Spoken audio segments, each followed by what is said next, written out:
I'm starting to get this question quite a bit, that people are starting to think, because I'm so enthusiastic about generation, in particular solar and also electric machines, that I must be some sort of paid shill.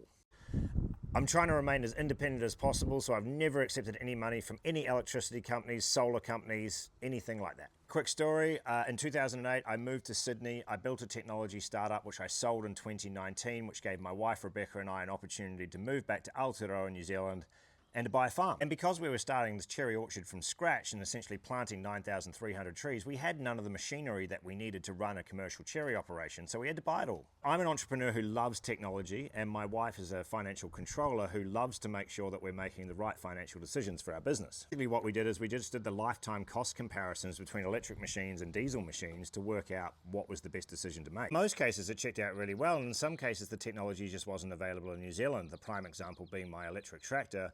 Myself and my business partner had to fly over to San Francisco multiple times to convince the board of a billion-dollar startup to send their 66th tractor they ever made all the way over to the other side of the world, to New Zealand. Being the first fully committed electric farmers in the world has opened us up to some pretty exciting opportunities. Some pretty good deals along the way, like Panasonic in particular provided us with their commercial level pricing for our small farm on solar and battery setups. PRS Wholesale came to the party and helped us develop an electric foliage sprayer, which they've now made 2 more times and started exporting overseas, which is pretty cool. Still did give us a bunch of electric farming equipment, which was really awesome and hugely appreciated. Bit of a strange world that a 40-year-old cherry farmer can be an influencer, but here we are. And the other thing is we actually got a couple of grants from ECA and MPI to develop the electric sprayer, to import New Zealand's first electric tractor, and also to import New Zealand's first electric frost fighting fans. We did the numbers on solar and batteries on our farms because this is the first time that we could generate energy that we could actually use in the machines on our farm.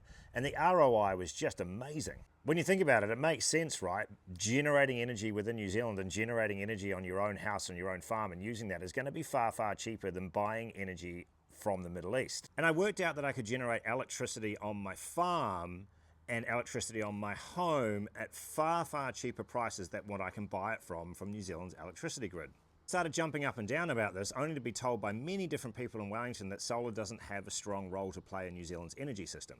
I realised that this opinion was coming from people that are not the customers of New Zealand's energy system, and we need someone to really represent New Zealand customers to make sure the right decisions to get made, so that New Zealanders can adopt the cheapest energy in human history. Lucky for me, there was a number of people in New Zealand that were thinking the same way, and we all got together and created this essentially charity think tank in New Zealand called Rewiring Aotearoa.